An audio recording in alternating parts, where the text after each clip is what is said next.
super cold outside. Grab my pair. Already know what time it is. I'll let y'all in a minute. So I finally made it back to the sneaker cave. Now it's time to take a look at the Jordan 1 OG Low Powder Blue. And I need you to join the Fresh Crew. How you join the Fresh Crew? You click like on this video, subscribe to the channel, and follow us on social media at Fresh Colorway on Facebook, TikTok, and Instagram. I know that's right. Now these Jordan 1 OG Low Powder Blue released today, September 28th of 2022. And I'm shocked though, because it don't seem like it was much hype on this shoe.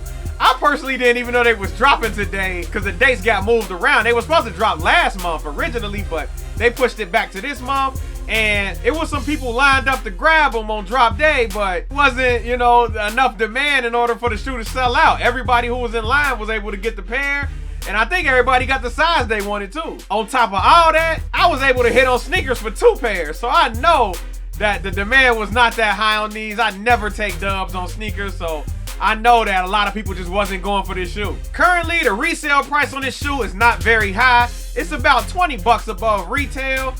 Here in Cincinnati, I want to say it was like 150, 151 after tax. They're reselling now for like 170, 160 on StockX. So this is definitely the time to pick this shoe up if you want it, because I guarantee with a colorway like this, I could just see it going through the roof in the future. And this is another one of these shoes that take inspiration for some of the high tops, because this is the same exact color blocking as the Obsidian Jordan 1 OG highs, as well as the Jordan 1 OG high mochas. They both got the same exact type color blocking, and they very reminiscent of the Jordan 1 OG Low, the Travis Scott. Only difference is that the Nike check is reversed, and this blue is a little different from the blue on the Travis Scott.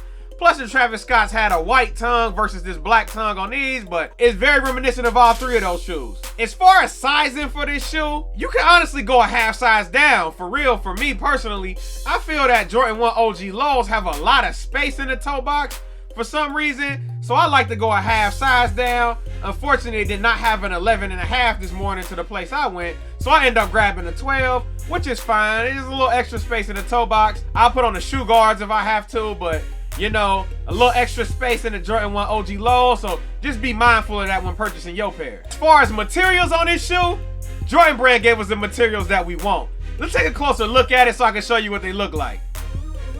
This shoe has a black leather, white leather, and blue leather upper. A very high grade of leather around the toe cap, as well as the eyelets. A thick cut of leather on the back heel badge. A slightly tumbled leather on the mid panel of the shoe, as well as the toe box. Powder blue outer sole. A black tongue with Nike Air branding. A white insole with the powder blue Nike Air branding. Now, if I had to grade this shoe between 1 and 10, with 1 being the worst, 10 being the best, this shoe come in about an 8. It come in about an 8 out of 10. This is a very nice shoe. I feel like this is a shoe that you could put on and kind of wear a lot. You know, you get a lot of mileage out of this shoe. Recently, the Jordan 1 OG Lows have been coming with some fire. Earlier this year, we got the Jordan 1 OG Low Bleached Corals.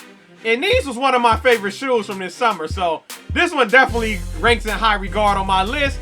I'm gonna actually tag the video above where you can take a look at my review of these and how we went on foot and I showed you how to style them. The next Jordan 1 OG Low that we got is the Mystic Navies earlier this year. And this one's all right. I actually had these on foot today to go pick up my shoes. But the quality on this shoe is very nice. Like the leather they put on here, it's leather jacket quality. You know, members only leather jacket quality on this upper. So this is definitely a nice shoe, one I had to keep in the collection. But as far as colorways, this one comes in second. I still put the Bleached Coral number 1. This is like the best shoe that released as far as Jordan 1 OG Lows recently. But this one is second for sure. This is definitely second. But before we get out of here, I want to hear from the Fresh Crew. Did y'all pick up these Jordan 1 OG Low Powder Blues? Did y'all let them sit? I want to hear from y'all down below. And before we get out of here, I'm going to leave y'all with some on foot shots.